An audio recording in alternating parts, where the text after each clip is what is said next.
Costco just broke ground on an 800 unit apartment building above their store. And even though this is happening in Los Angeles, the real question is, should Toronto ever do something like this? What's going on, everyone? Welcome to episode 1 of latest real estate headlines, where we'll break down real estate stories and what they actually mean for Toronto and the greater Toronto area. Today's headline: Costco Wholesale has officially broken ground on a mixed-use development in Los Angeles that includes 800 rental apartments built directly above a Costco warehouse. What's actually being built? Here's what the project includes: a full Costco warehouse at ground level, 800 residential rental units above, a portion designated as affordable housing, structured parking integrated into the building. This is one of the first large-scale projects of its kind for Costco in the US. Why Toronto should pay attention? Now you might be thinking, okay, but that's LA. Why does this matter here?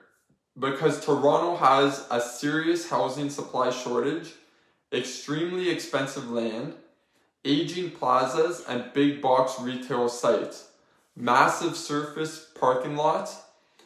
We're already seeing malls being redeveloped into condos across the GTA. This is simply the next evolution, stacking residential on top of retail to maximize land value. So let's break down the pros and cons. The pros: adds 800 units of housing supply, more efficient land use, walkable, convenience, focused lifestyle. But the cons: traffic and congestion, noise and activity from a busy warehouse store, and infrastructure strain. My personal take: here's my honest opinion. I'm personally not a huge fan of this concept, at least not right now. In Toronto and the greater Toronto area, we already have major congestion issues. Anyone who's driven near big box plazas on a weekend knows how packed they get. Adding 800 residential units on top of that could seriously increase traffic volume, parking pressure, local infrastructure strain. Now, don't get me wrong. Does that mean mixed use is bad? No. But I think if Toronto ever considers something like this, it would need serious transit planning and infrastructure upgrades first. Otherwise, we're just stacking density on top of already stressed areas. The bigger picture: when major corporations start building housing, it tells you something. The housing shortage is forcing innovation. And whether we like it or not, more density is coming to urban and suburban markets across North America, including the greater Toronto area.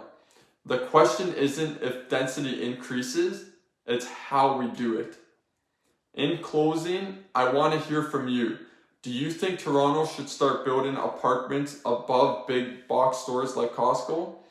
Or do you think traffic congestion are already bad enough? Comment below and tell me why. I genuinely love to hear your take. And if you want weekly breakdowns of real estate headlines and what they mean for Toronto and the greater Toronto area, make sure you subscribe. This is episode 1 of latest real estate headlines, and we've got a lot more coming.